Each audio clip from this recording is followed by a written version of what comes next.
¿Qué tal amigos? ¿Cómo están? Un saludo cordial. Gracias por acompañarnos en esta presentación que tenemos preparada para ustedes, para que se pasen un momento interesante y sobre todo que descubran las posibilidades. Siempre hemos creído que las posibilidades están abiertas, solo hay que buscarlas, entenderlas y hacerlas. Pero especialmente hay que buscar y encontrar inspiración. Y por eso en Visión Académica, que es un podcast de la Dirección General de Investigación del Centro Universitario de Occidente, DICUNOC, buscamos perfiles que motiven, perfiles que inspiren y sobre todo que nos den luces para continuar avanzando en los diferentes proyectos personales o académicos. Hoy tengo a una invitada especial, quiero presentarla, es la maestra Marian Betsabe Samayoa Hernández, a quien le doy la cordial bienvenida y luego ya hago un resumen de su hoja de vida. Bienvenida maestra, ¿cómo está? Mucho gusto. Muchas gracias, pues muy agradecida en primer lugar por la oportunidad que se me da de poder compartir, ¿verdad? En estos aspectos importantes que son académicos. Gracias y pues estamos aquí presentes, dispuestos a compartir parte de mi vida, parte de lo que he hecho a nivel educativo, académico. Acá estamos. Muchas gracias. Pues muchas gracias, bienvenida, esperemos que se sienta cómoda, que ese es el punto de partida de esta conversación y por supuesto, pues para mí es un gran gusto presentarla y dar a conocer unos detalles. Cuando hacía la planificación de este podcast, si quisiera ponerle un titular a esta conversación, es que es una profesional con mucha sensibilidad, con un don de servicio y humanista. Esa es la posibilidad que nos presenta la maestra Marian con su trayectoria. Quiero indicarles, ella es maestra de educación parvularia, es PEM, como se conoce a los profesores de enseñanza media en psicología. Es psicóloga graduada por nuestra tricentenaria Universidad de San Carlos de Guatemala y también es maestra, tiene una maestría en docencia superior universitaria. Así que estamos hablando con una gran académica, pero también con alguien que ha dedicado su vida a la parte a la parte humanística, al servicio, y ya van a ver ustedes ahora que hablemos de los diferentes proyectos en los que ella participa. Yo tengo anotados acá los proyectos. Y ella pues participa como fundadora del proyecto para niños, es un hogar temporal, Rayitos de Luz, que pues aperturó en el 2001 y actualmente pues desarrolla diferentes actividades. También es directora del Centro Psicológico Javes y también uno de sus proyectos más importantes actualmente es el proyecto ocupacional Superarte, que trabaja con un grupo de niños, pues que ella nos va a platicar de este gran proyecto, y actualmente también es coordinadora de la carrera de psicología del Centro Universitario de Occidente. Así que solo presentar su hoja de vida uno entiende que pues hay una lucha que usted ha dedicado a la academia. ¿Cómo ha sido este caminar? Muy interesante, si lo podemos definir, ¿verdad? Pero sobre todo con mucha satisfacción, porque yo creo que el primer proceso dentro del campo a nivel de cómo hemos transcurrido, a nivel educativo, a nivel laboral, me ha dejado muchas expectativas, con mucho significado. Dentro de todo el panorama, poder ayudar a las personas más necesitadas. Creo que es importante resaltar que de una u otra manera he traído esa trayectoria de poder dar mi granito de arena, si lo podemos decir así, pero esto viene a colación de la formación desde mi temprana edad. Padres que me han instruido en el no solamente observar, a veces criticar, sino nos han instruido y eso fue algo que marcó mi vida desde pequeña y pues yo dije, pues, bueno, mis padres lo han hecho cambios significativos y pues aquí voy yo también, ¿verdad? Entonces, dentro del proceso he tenido, tal vez podríamos decir, muchos aspectos en los cuales me he desarrollado y he trabajado, pero todos y cada uno de ellos con mucha visión y muchos objetivos. Y uno de ellos primordial es enfocarles a los demás con los cuales trabajo que se puede, que siempre hay algo en lo cual nosotros podemos superarlos. Buenísimo, y para comenzar donde debemos de tener un punto de partida, ¿dónde nace la maestra Marian Samayoa? ¿Dónde nació y cómo era su familia?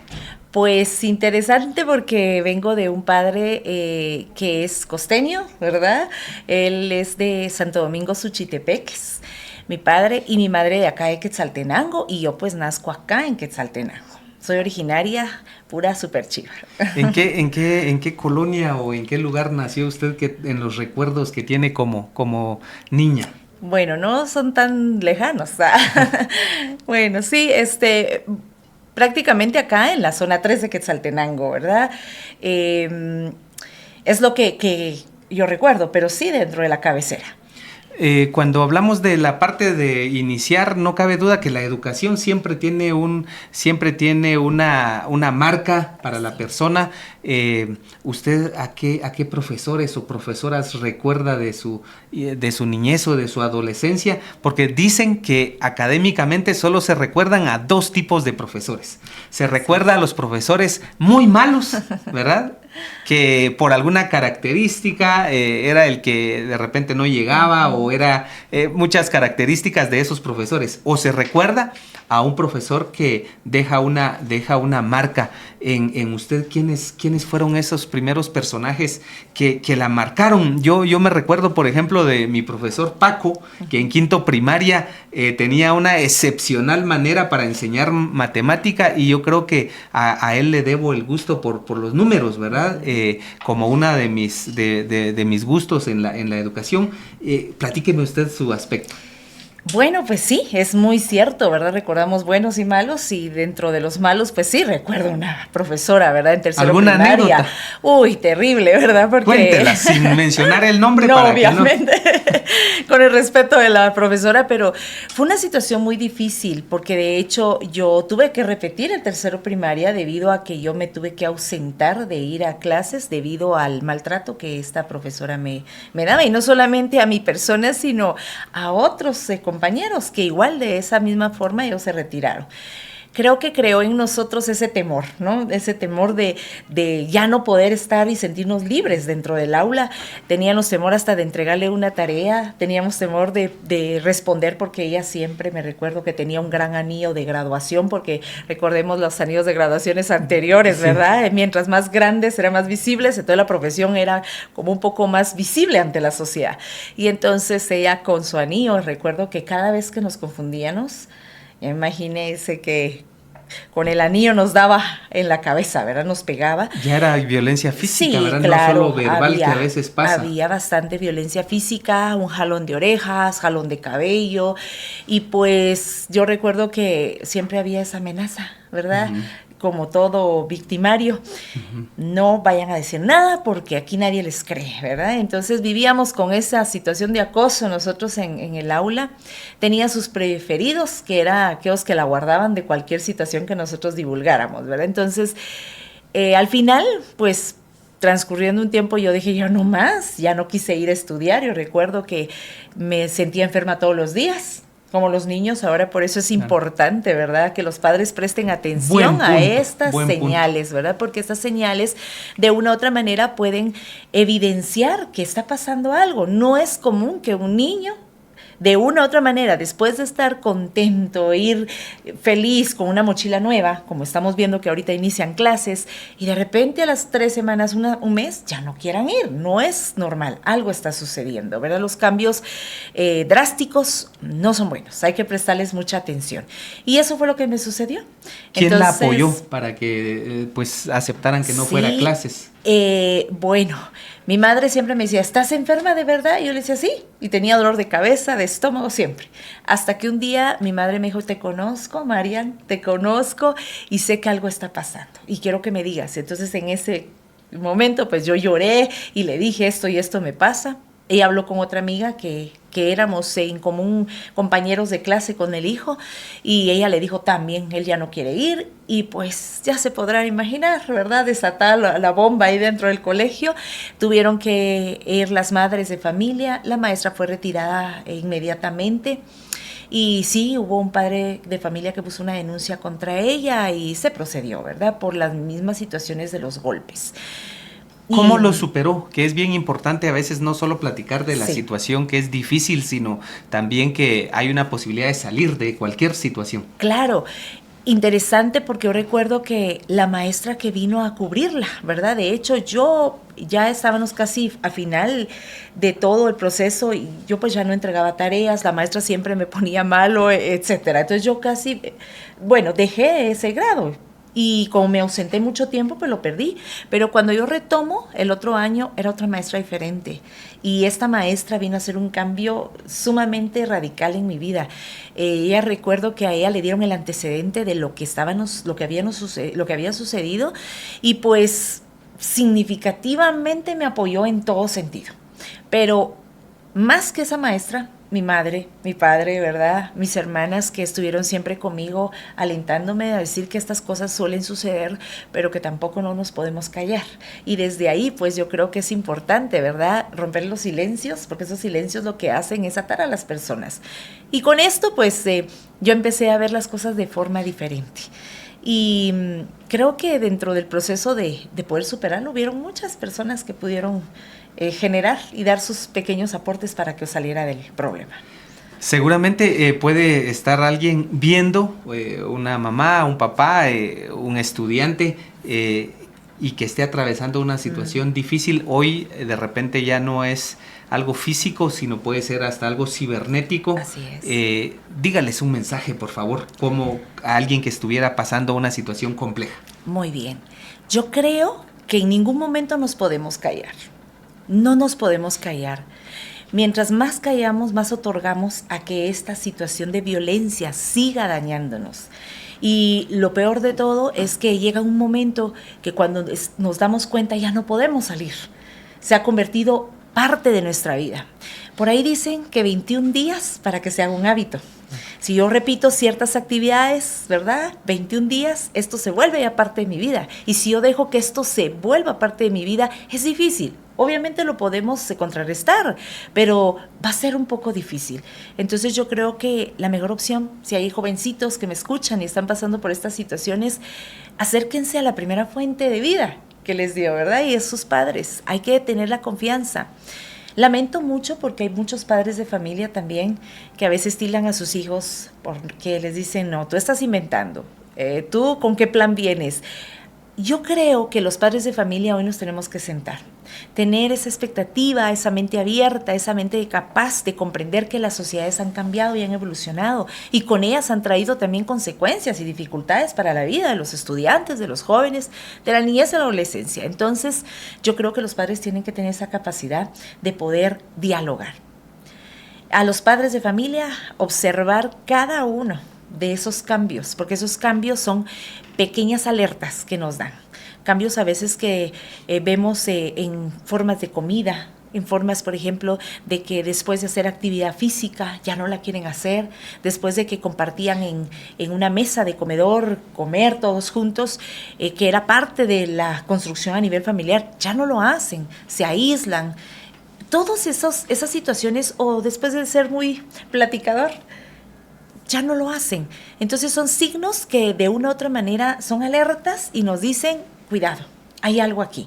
Yo creo que es interesante que los padres de familia puedan llegar a conocer a sus hijos, pero ¿cómo los van a llegar a conocer? Dialoguen, denles la confianza necesaria y hay que investigar, por supuesto. Yo creo que hoy a nivel de lo tecnológico ha traído muchas consecuencias.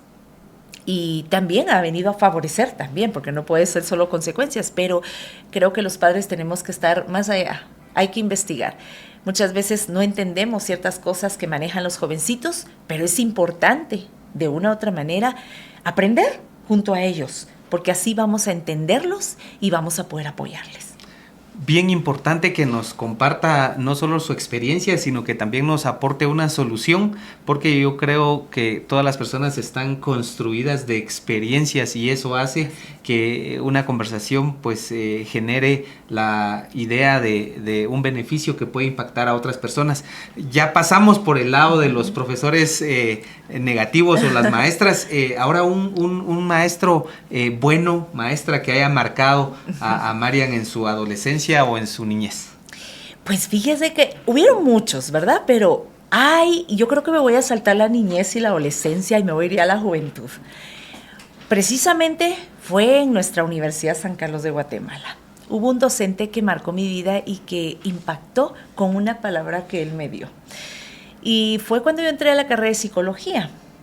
Y lo recuerdo perfectamente, es el maestro Arturo Berriondo, que de hecho tiene su nombre, lo porta un aula de psicología, que es el aula 10. Yo recuerdo que cada vez que yo entraba a esa aula, por lo regular uno nuevo, yo me sentaba hasta atrás con el grupo de compañeras, pero yo venía de una carrera de magisterio parvulario, donde habían recibido la formación psicológica. Entonces, esa formación psicológica a mí me ayudó a entender bastante de la psicología, la ciencia de la psicología.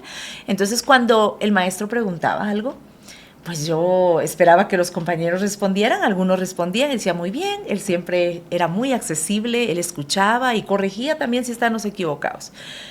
Pero a mí me gustaba participar, entonces yo levantaba la mano y le decía, maestro, yo quisiera participar y yo pienso esto y esto, y yo leí en tal libro, y entonces él empezó a tomarme muy en cuenta. Hasta el hecho de que cuando yo entraba después a las clases me decía, Samayoa, su lugar está aquí al frente, no se vaya atrás, aquí está su lugar. Y puede creer, ¿verdad? Que y él lo sabe que hasta el final hubo un problema porque ya los compañeros empezaron a crear ciertas situaciones ahí que no eran, ¿verdad? En su mente, ¿verdad? Entonces, sí fue complicado al inicio, yo me sentía abrumada porque ya las miradas de los compañeros eran distintas, pero él siempre muy correcto, muy caballero y sobre todo muy profesional. Y entonces me decía, Samayoa, aquí. Y entonces al final yo un día le dije, por favor, le dije, yo ya no quiero que me llame, yo quiero sentarme atrás y de igual manera yo voy a responder siempre, ¿verdad? Pero no quiero que me diga que dónde sentarme porque yo creo que ya se está transgiversando un poco la situación. Y yo recuerdo que sus palabras fueron claves y me dijo, yo lo voy a aclarar en clase y le voy a explicar por qué yo le digo que se siente al frente. Pasó el tiempo y recuerdo que lo hizo, ¿verdad? Hizo saber y dijo, si yo llamo a una persona, es porque yo he visto en esa persona que tiene la capacidad y ha sido diseñada para estar en esta carrera. Y disculpen, compañeros, pero yo veo en ella algo. ¿Y sabe qué? Me dijo delante de la clase, la veo aquí. Un día la veo aquí, en donde yo estoy dando clases. Aquí la voy a ver. Y entonces yo todavía me reí y dije, no, nunca, ¿cómo, verdad? Ser una licenciada catedrática de la universidad, no. Terminé mi carrera, salí, algún docente por ahí me dijo, mire, ¿por qué no se viene a auxiliar? Y yo dije, no, yo gracias, paso. No visionaba la universidad como parte de ya un proceso de promoción laboral, nunca. Y de repente se dio la oportunidad, ¿verdad? Y retomo, llego a San Carlos y hoy estoy como docente de la carrera y me siento muy satisfecha de ser parte del claustro de psicología. Y hoy, pues, este año se me dio la oportunidad de conducir la coordinación de la carrera, lo cual, pues, me siento muy honrada porque es un cargo sumamente importante, valioso, pero lo estoy tomando y asumiendo con mucho respeto y responsabilidad. Ahorita que usted nos comparte estas ideas, créame que sí provoca en mí como escucha y seguramente en quien está oyendo una reacción, un sentimiento, porque traigo a colación aquella frase que dice, ten cuidado con lo que escuchas, porque no sea que se te haga realidad. Sí. A usted se le hizo realidad que un profesor le dijera, vas a estar de este lado. ¿Qué tanto, ya sabemos que hay que creernos esas cosas, qué tanto hay que hacer para que eso se materialice, según su experiencia, maestra María? Pues yo creo que sobre todo tenemos que aprender a asumir, y el asumir conlleva sacrificios, pero sobre todo tenemos que generar ese grado de responsabilidad en todo lo que hacemos. Hay situaciones en nuestra vida que de repente se nos van a presentar, pero es nuevo. Y todo lo nuevo, de una u otra manera, causa ese impacto en nosotros de saber si realmente lo vamos a poder ejecutar. Pero yo creo que el animarnos, el motivarnos nosotros mismos a querer ser parte de esto nuevo y de demostrarnos nosotros como seres humanos que podemos y que somos capaces, porque de hecho todos hemos sido diseñados con habilidades. Mire, hablar de la inteligencia, a mí me gusta mucho el tema, ¿verdad? Y la inteligencia antes era tan sesgada y nos decían que algunos eran inteligentes y otros no lo eran inteligentes, ¿verdad? Luego viene la transformación del hablar de inteligencias múltiples y ahí pues ya todos somos inteligentes, ¿verdad? Porque sí, lo que yo soy lingüístico tal vez es otro matemático, etcétera. Sí. Pero hay algo que hablamos de la inteligencia emocional. Y mientras yo tengo la capacidad de saber que mi cerebro trabaja una parte racional y otra parte emocional, y esa parte emocional es tan importante y es la que nos empodera muchas veces de las habilidades que nosotros vamos a llegar a desarrollar en nuestra vida. O sea que es más influyente lo emocional que lo cognitivo, si interpreto sus palabras. Influye. Los dos tienen un poder sumamente valioso en el ser humano. ¿Sabe qué me sorprende ahora que tengo la oportunidad de conversar con una psicóloga y educadora? De las cosas que más me ha sorprendido, pues porque la ciencia lo ha demostrado, es que el cerebro tiene esa facultad de esa neuroplasticidad, o sea que nuestro cerebro, queridos amigos, está en expansión, eso es maravilloso. Y cuando yo le di crédito a esto, cuando lo comparo con el universo. Si el universo efectivamente está en expansión, nosotros que somos pues un actor dentro de esta expansión, tenemos que funcionar de esa manera. Así es. El cerebro es maravilloso. ¿Qué más sabe del cerebro? Ay, bueno, es una de nuestras cajas, ¿verdad? Que filtra toda información y que nos ayuda para que nosotros podamos desarrollarnos. Vemos esta parte curiosamente, ¿verdad? De lo que es lo a nivel cognitivo, lo racional, como también la parte a nivel emocional, que las dos tienen un poder significativo en el qué hacer de nuestra vida, en la ejecución de nuestro proceso de desarrollo. Pero cada una de ellas nosotros la debemos de aprender a manejar y yo creo que es bonito concatenarlas, porque cuando lo hacemos entonces nosotros respondemos al día a día a nuestras actividades. Y hay algo que a mí me llama la atención, ¿verdad? Porque decimos del cerebro que hay un cerebro llamado triuno. Y este cerebro, pues, de una u otra manera tiene una parte del neocórtex, tiene una parte límbica y una parte reptiliana. Y es tan interesante poder conocerla, porque mientras el neocórtex, que es la parte racional, nos dice, ten cuidado, ve despacio, haz esto así, tienes que tener la lógica y la razón sobre todas las cosas, lo límbico es la parte emocional. Y entonces esto que es lo que yo siento, lánzate, es lo que nos da, vamos, hazlo igual, inténtalo, ¿verdad? Uh-huh. Pero la parte de lo que es el cerebro reptiliano que le llaman, es la forma en que actuamos. Entonces, mientras los dos anteriores se conjugan, es la forma en que voy a actuar. Y en esta forma de actuar hay huidas o hay estancamientos, hay paralizaciones. Por eso es que todas las personas reaccionamos de forma tan diferente, ¿verdad?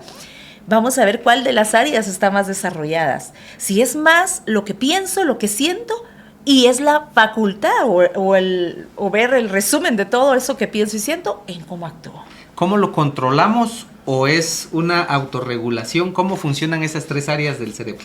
Pues se tienen que autorregular, ¿verdad? De una u otra manera hay una autorregulación, pero sobre todo hay un proceso dentro de lo emocional. Hablamos mucho de la autoconciencia que se debe de tener para que podamos establecer el conocimiento de nosotros mismos y cómo podemos actuar ante las demás cosas. Y si yo uso, por ejemplo, dentro de las situaciones sociales, algo, y es a lo que voy de lo que yo hago ahora y el por qué lo hago, porque un día me cansé, autorregulé, ¿verdad? De decir que me cansé de a veces criticar a los demás, de ver y señalar que él hace, que él no hace, que él tiene, que él no tiene. Y entonces llega un momento en la vida del ser humano que nos tenemos que autorregular en todo sentido. Pensar lógicamente cuáles serían las propuestas y sentir qué es lo que yo quiero también hacer. Entonces, debido a esa regulación, pues yo empecé a emprender varios proyectos, pero eso me llevó mucho tiempo. Tal vez antes era una persona muy reactiva, reaccionaba inmediatamente.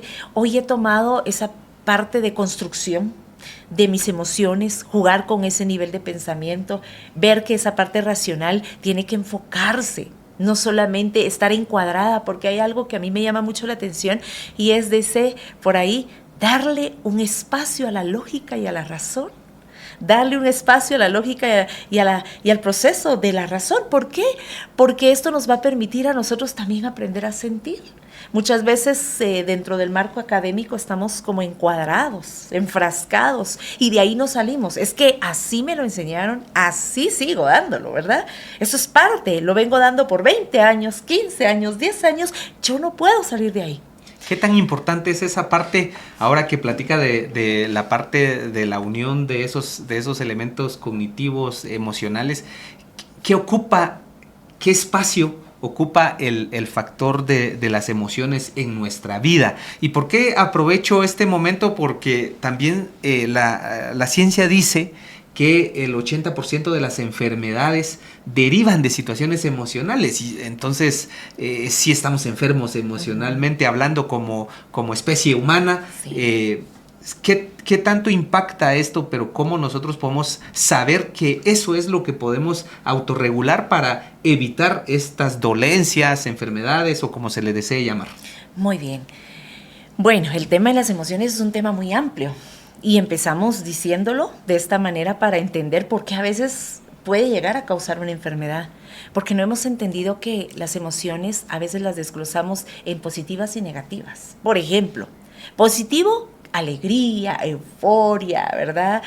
Pero negativo, asco, desprecio, celos. Bueno, y pueden ser primarias y secundarias. El problema acá es que las emociones no son ni negativas ni positivas, únicamente son emociones. Ese es el problema mayor que hemos tenido a nivel emocional, y por eso es que nos enfermamos ahora de adultos. Y voy entonces a regresar a la niñez de una persona. Cuando una persona, por ejemplo, es reprimida en casa, imaginémonos un caso de un jovencito que le dice: los hombres no lloran. No seas nena, sos un hombre, ¿verdad? Y los hombrecitos no lloran. ¿Qué estamos demostrándole a ese sujeto? Le estamos reprimiendo una emoción, porque él tiene derecho de expresarse, tiene derecho de sentir. Entonces estamos negando ese sentimiento. ¿Qué es lo que sucede más adelante? Hay personas que en la vida viven amargadas y frustradas. Lo vemos cuando hay personas que de repente, y no voy a generalizar, pero son algunos casos que hemos visto en mi experiencia a nivel clínica también, me han dicho: no puedo llorar. Es que se puede morir alguien de mi familia y no puedo llorar. No puedo, no me sale ni una lágrima. ¿A qué se deberá? Bueno, hacemos un retroceso, no generalizo, son algunos casos, ¿verdad? Pero hacemos un regreso a su vida y de repente nos damos cuenta que hubieron tanta negación y tanta frustración de sus emociones. Sus emociones fueron encerradas, cautivadas, no dejaron que se expresaran. Habían prohibiciones desde niños, que entonces lo que hace es que el ser humano se enfrasque, y eso enferma. Y ahora, no, ¿cómo las libero? Puede ser que alguien se esté preguntando: ¿y ahora cómo las libero? Bueno, pues eso es otro tema muy amplio igual, pero bueno, voy a tratar de poder dar un par de ideas, ¿verdad? Bueno, yo creo que hay una parte muy importante que a mí me ha ayudado personalmente, pero también a nivel de la clínica en que trabajo, es a poder ayudar a romper, ¿verdad?, esos ciclos de emociones enfrascadas, que le digo yo. Y es aprender a reconocer. Para ello hay valencia y valor que yo le doy a la emoción. Número 1, la valencia es cuando yo entiendo a la emoción y sé de dónde vino esa emoción. Y sé qué es lo que significa para mí, qué es lo que la produjo. Pero el valor únicamente es entender qué tipo de emoción es la que estoy sintiendo. Es por eso que a veces yo me pregunto: Marian, ¿estás enojada? Yo estoy validando mi emoción. ¿Estás enojada, verdad? Ya sé que te molestó, Marian. Yo me hablo mucho al espejo, ¿verdad? Wow, mire, eso, y créame que lo que usted está diciendo es revelador. Primero, porque muchas personas se han prohibido esa parte. Esta mañana en la lectura matinal que hago, encontré algo muy interesante que dice: ¿cuándo fue la última vez que te felicitaste en privado? Porque estamos esperando muchas veces que alguien te felicite, alguien te diga algo, pero o decirse cuestionarse lo que acaba de decir. Eso es aprender Es aprendido lo que lo tenemos que hacer con hecho pensado de cuestionarnos, de preguntarnos, como eso de ¿estás enojado? Porque para entenderlo, creo yo que también, sea cual sea la respuesta, va a generar satisfacción. Así es. Va a generar liberarse de algo. ¿Es eso lo que hay detrás? Sí, porque, por ejemplo, si lo vemos desde el campo de la emoción como tal, existen las emociones primarias y esas son innatas. O sea, quiere decir que estas ya se traen consigo. El ser humano ya vino diseñado para manifestar esas emociones. Por ejemplo, entre ellas está la tristeza, ¿verdad? Está, por ejemplo, el asco, está la alegría, ¿verdad? La ira, que son parte, el temor, están ya dentro del proceso. Pero las secundarias son aprendidas. Y estas secundarias, como son aprendidas, de una u otra manera tienen que ver mucho con los contextos en los cuales nosotros nos desarrollamos. Y los contextos pueden ser favorables o desfavorables para la vida de un ser humano. Si bien a un jovencito siempre se le está recriminando, ¿qué es lo que esperamos en la edad adulta? Imaginémonos en casa, le niegan todos los derechos, tú no podés, tú no servís, tú no haces. ¿Y qué es lo que sucede después, cuando él se confronta en un contexto? Genera otro tipo de emoción, porque dentro de aquello que es triste en casa, en el contexto se vuelve, por ejemplo, con una emoción donde se siente con vergüenza, porque esa es otra emoción, ¿verdad? Entonces se siente con vergüenza, se siente retraído por el nivel de lo que ha venido arrastrando. Entonces hay situaciones innatas que se pueden manifestar, pero sí se conjugan mucho y se vuelven aprendidas por los contextos. Bueno, ¿quieren seguir escuchando más de estos detalles? Les quiero platicar también que la maestra Marian Samayoa, además de educadora, de autoridad universitaria, también es conferencista. Ya al final le vamos a pedir que nos comparta un WhatsApp o un correo electrónico para que le escriban, invítenla según su agenda para que acuda a las conferencias. Ha brindado diversas conferencias en el Centro Universitario de Occidente, donde pues he tenido el gusto de presentarla cuando llega el momento para estas actividades. Pero vamos a pasar a una siguiente parte de esta conversación, donde nos vamos a referir a aquel pensamiento que dice que el que sirve para vivir, merece vivir. Así es la frase. Y importante esto dentro del ámbito profesional, porque muchas veces hay que preguntarse, ¿por qué es psicóloga? Pero es más poderosa la siguiente pregunta: ¿para qué es psicóloga? Maestra Marian, usted ha desarrollado un proyecto muy importante del cual es directora, como es el tema de Superarte.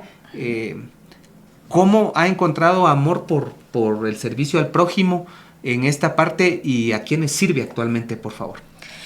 Muy bien, pues Superarte viene de dos grandes palabras, ¿verdad? Viene de superación, y arte por medio de la arte. Yo creo que dentro del campo de la discapacidad nos hemos dado ese proceso de poder inferir en esta población que, lo sabemos muy bien, ha sido por muchos años violentada, discriminada, alejada de todos los procesos laborales, educativos. Sin embargo, hoy hablamos ya de inclusión y eso es bueno. Pero también ese es otro tema, ¿verdad? Que tenemos que nosotros entender qué es realmente la verdadera inclusión. Porque hemos visto 4 facetas muy importantes. Desde la exclusión, la segregación, la integración y la inclusión. Entonces, cuando yo veo, digamos, a instituciones que se conforman, digo, ¿qué estamos haciendo? ¿En qué fase estamos? ¿Estamos integrando o estamos incluyendo, verdad? Entonces, el proyecto Superarte atiende a una población de jóvenes con discapacidad intelectual y surgimos a raíz de la misma necesidad de ver que la educación para estos jóvenes a nivel básico no existía, a nivel Quetzaltenango, solamente existe hasta el nivel de sexto primaria. Quiere decir que los jovencitos con una discapacidad intelectual pueden promoverse educativamente solo en el ciclo primario, pero pasado al ciclo básico ya no existe un espacio que les brinde esa oportunidad. A nivel de centros exclusivos, ¿verdad?, que atiendan la discapacidad como tal, pero sí existe la posibilidad que ellos puedan ser incluidos en centros, podríamos decir, del campo a nivel nacional, como escuelas, del sistema educativo, institutos, exacto, colegios. Pueden ser, ¿verdad? Pueden incluirse, porque ahora con las mismas reformas educativas que se han dado y también ese poder que se le ha dado al proceso de la inclusión, nadie puede ser excluido o quedarse fuera de ser parte de la educación a nivel del sistema guatemalteco educativo. Pero el problema que tenemos es que sí se les da la oportunidad, pero la pregunta que nos hemos hecho algunos, ¿verdad?, que trabajamos dentro de este campo, pero ¿estaremos aptos todos para dar la educación y para poder regular la educación en las personas con discapacidad realmente? Y esa es una de las preguntas grandes que nos hacemos, ¿verdad? Pero hay muchas personas que o no teniendo esa posibilidad de conocer a profundidad el caso de la discapacidad, pues cuando están ya frente a ellos, recibiendo a jóvenes con discapacidad, algún tipo de discapacidad, veo yo lo interesante que se volca en el sentido de que ellos mismos buscan las oportunidades de aprender para poder apoyar. Entonces, el proyecto Superarte, viendo esa situación difícil educativamente, quisimos darles la oportunidad a estos jóvenes de ser incluidos. Hoy atendemos una población de 38 jovencitos en Xela, en Quetzaltenango, y trabajamos con algunos jóvenes de sus alrededores, por ejemplo San Juan, La Esperanza, San Mateo, que vienen a recibir la educación con nosotros. Trabajamos 3 grandes, podríamos decir, pilares que son nuestra fuente, ¿verdad?, de poder desarrollar la educación con nuestros jóvenes. Y esa parte que ustedes desarrollan, lo más pues maravilloso de este proyecto es que lo construyen con voluntarios. Así es. El proyecto Superarte es sustentado a nivel de, podríamos decir, de recurso humano, 100% de voluntarios. El proyecto no tiene por el momento, ¿verdad?, pero sí se visiona más adelante poder generar algún pago, pues, a profesionales que quieran ser incluidos, pero por el momento todos los que estamos ahí damos nuestro tiempo ad honorem, porque creemos en que estos jóvenes pueden salir adelante. De hecho, lo hemos visto ya. Y cuando platica de esto, la pregunta de nuestra audiencia va a ser ¿dónde están ubicados? ¿Cuál es el horario? ¿Cuál es algún contacto? Ya sea para alguien que desee, pues, colaborar, que ya nos va a decir en qué áreas pueden colaborar como voluntarios, pero también las personas que dicen, bueno, yo tengo la necesidad de apoyar a alguien que esté dentro de mi círculo para la parte de que pueda ser un estudiante de Superarte. Así es. Bueno, pues nosotros estamos ubicados ahorita en el Centro Intercultural de aquí de Quetzaltenango, un lugar, por supuesto, muy accesible, ¿verdad? Entonces tenemos bastante tránsito y buses urbanos que pasan frente a las instalaciones, entonces estamos ahí. Y atendemos con un horario de 8:30 a 11:30 de lunes a jueves. Los viernes pues usamos para poder dialogar con las compañeras, porque aparte del voluntariado que tenemos, la Universidad San Carlos, de parte de la carrera de psicología, me han brindado los compañeros que son supervisores de las prácticas, me han brindado el poder apoyarme con personal y recurso humano. Esto ha traído un beneficio bastante grande, y esto es de 2 vías, tanto al estudiante que llega a hacer su práctica porque ha aprendido mucho, no es porque la LIC María, y se los digo a ellos, esté ahí, porque obviamente el mayor conocimiento que ellos van a adquirir es de los mismos jóvenes. Por ejemplo, cuando entran en una crisis, ¿cómo saber si es una crisis o es un berrinche el que tienen, verdad? Como decimos coloquialmente. Entonces, los jóvenes de práctica han estado trabajando práctica psicopedagógica y práctica institucional a la par de mi persona para poder llevar a cabo la educación de nuestros jóvenes. Así que hay una gran tarea ahí de aporte. ¿Y cómo se sostienen?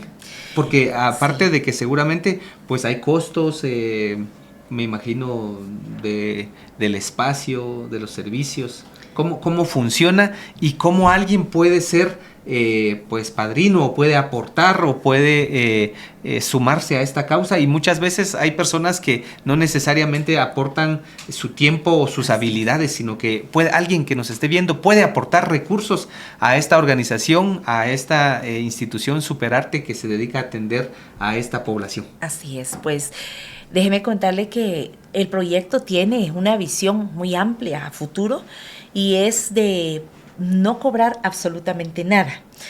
pero necesitamos por el momento para poder sustentar, ¿verdad? Y poder sufragar todos los gastos que se vienen, porque el proyecto tiene una parte que nosotros la titulamos como uno de los grandes campos o pilares de la educación que desempeñamos ahí, y es lo ocupacional, donde les enseñamos a los jóvenes a pintar en tela, en madera, a hacer manualidades, todo lo que ellos hacen, ellos lo venden, y el beneficio de esa venta es para ellos. Nosotros, ahí mismo en el centro intercultural, ¿o cómo ellos funciona? Lo llevan fuera, ellos tienen que venderlo con su familia, con sus vecinos. Este año, precisamente de aquí a un mes y medio, queremos hacer una venta masiva y queremos ver si algún centro, ¿verdad?, comercial puede abrirnos las puertas para hacer la venta masiva de todos los productos que ellos hacen. Pero lo interesante es que todo lo que ellos recauden es para ellos. Nosotros el proyecto no se lo queda, sino es para enseñarles a ellos que hay un capital que se tiene que aprender a trabajar, que hay una ganancia que la pueden disfrutar, pero también hay una base de ahorro que es para posteriormente, ¿verdad?, su vida. Entonces les enseñamos 3 aspectos financieros a los chicos, y ellos, pues, cuando saben que vamos a hacer la venta, ellos ya saben muy bien que van a haber 3 aspectos financieros los cuales vamos a trabajar, y obviamente les encanta el hablar de esas ganancias, porque con eso hacemos la inclusión social. Vamos a pasear, los llevamos a comprar, ellos van a disfrutar de sus ganancias con sus ventas. Cuando usted habla de este proyecto, se le nota la alegría. Usted es mamá de dos hijos. ¿Qué representan para usted estos niños, estos adolescentes con los que trabaja? Muy bien, pues yo, en primer lugar, como madre, me siento muy satisfecha con mis hijos, porque inmediatamente le doy gracias a Dios, porque sé que mis hijos no tienen alguna discapacidad. Veo la situación de los jóvenes a los que atiendo con una discapacidad, pero a la larga también es gratificante ver que a pesar de la dificultad que ellos están presentando, y como bien la Organización Mundial lo dice, ¿verdad?, como una limitación que existe y que presenta barreras para que ellos puedan ejercerse o puedan generar todas las actividades como bien lo tienen que hacer, pero ellos intentan hacerlo, y eso es lo interesante. Como madre, tengo acá a mis 2 hijos, a los cuales yo les agradezco mucho, porque desde un primer momento que ellos se enteran que el proyecto empieza a funcionar, ellos se han involucrado. Uno de mis hijos, el mayor precisamente, él se encarga de subir a nuestra página. No somos expertos, ¿verdad?, en todo lo de plataformas virtuales y todo, pero él ha desarrollado pues esa capacidad de indagar e investigar, y ha subido y ha creado la página de Facebook donde está colocando información. Él me ayuda en ese sentido, y mi otro hijo, el pequeño, pues siempre está preguntándome qué hicieron hoy, qué hizo Juanito, qué hizo, y pregunta de los chicos. Y cuando los chicos, mis hijos y los chicos del proyecto se unen, pues cosas hermosas pasan, porque veo que están muy comprometidos y que son ellos, mis hijos.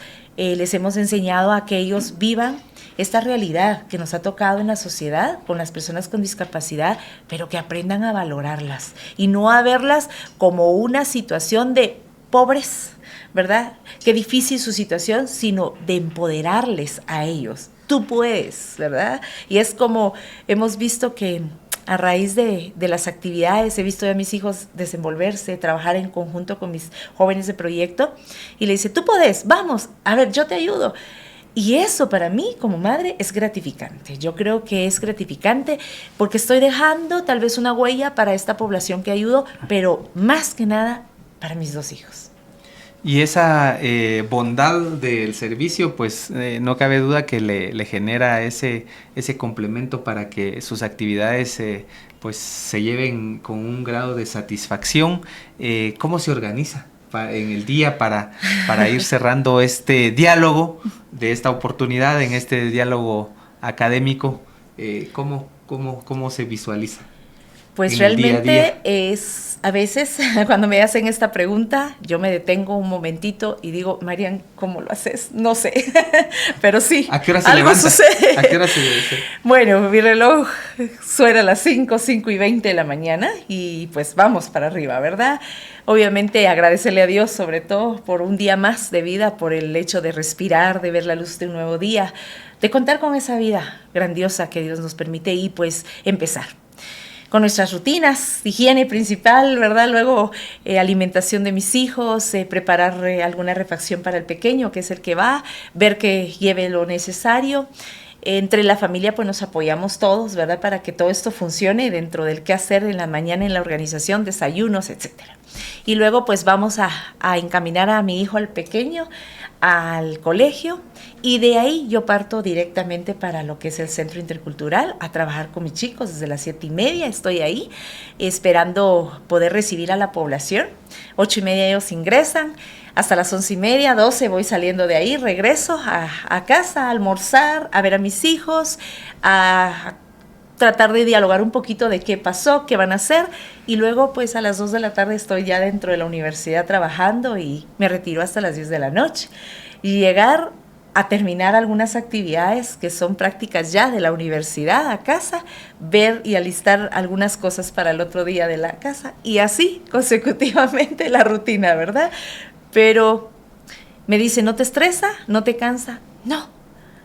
No, es mi respuesta, porque soy feliz con lo que hago. Me gusta en lo que hago. Por ejemplo, dentro de las mañanas, trabajar con estas personas que me enseñan cada día, ¿verdad? Cada día a ser mejor persona. Y en las tardes, compartir con cada uno de los jóvenes de la universidad, con mis compañeros docentes, en algo que me apasiona, la docencia, ¿verdad? Entonces, sentirme bien en estas actividades y, por supuesto y sobre todo, con mis hijos en los ratos que estamos juntos, poder compartir con ellos, poder escuchar lo que hicieron, lo que dejaron de hacer, lo bueno que están logrando. Mi hijo está en la universidad también, en San Carlos, y contarme los avances de sus lecturas. Eso es apasionante también. Entonces creo que me siento identificada y me siento segura como mujer, como madre, ¿verdad? Y también ahora actualmente como docente de la universidad. Muchísimas gracias por estas ideas, por la oportunidad de escuchar pues de primera mano esta historia. Ojalá que dentro de las aspiraciones que tienen tanto profesionales como futuros profesionales tengan ese aterrizaje de no siento esto, no siento el tiempo, porque me gusta. Esa es una de las conclusiones que tenemos hoy, que la academia debe de buscar eso, y en este espacio de visión académica procuramos justamente aterrizar estas experiencias para que muchas más personas puedan emprender el vuelo. Así que muy agradecido con la maestra Marian Samayoa por permitirnos conocer su experiencia. Muchas gracias. A ustedes gracias por el espacio, y pues yo quiero terminar diciendo que esforcémonos siempre, que no veamos atrás ni para coger impulso, siempre hacia adelante, luchando por alcanzar nuevas metas.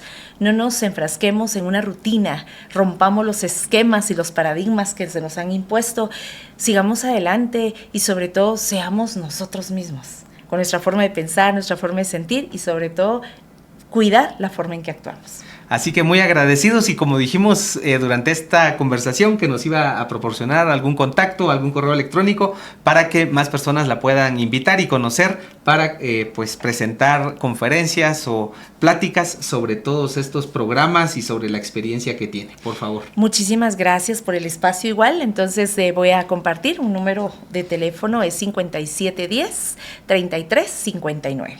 Perfecto, muchísimas gracias. Estamos agradecidos por su gracias. Disponibilidad de acompañarnos en esta oportunidad. Gracias, muchísimas gracias. Y a ustedes, amigos, gracias por escucharnos, gracias por permitir conocer estas experiencias, porque juntos podemos construir una visión académica que nos resulte en cosas buenas, no solo para el ámbito personal, sino también para aportarle a la sociedad, que para eso estamos llamados desde nuestra alma mater. Con permiso.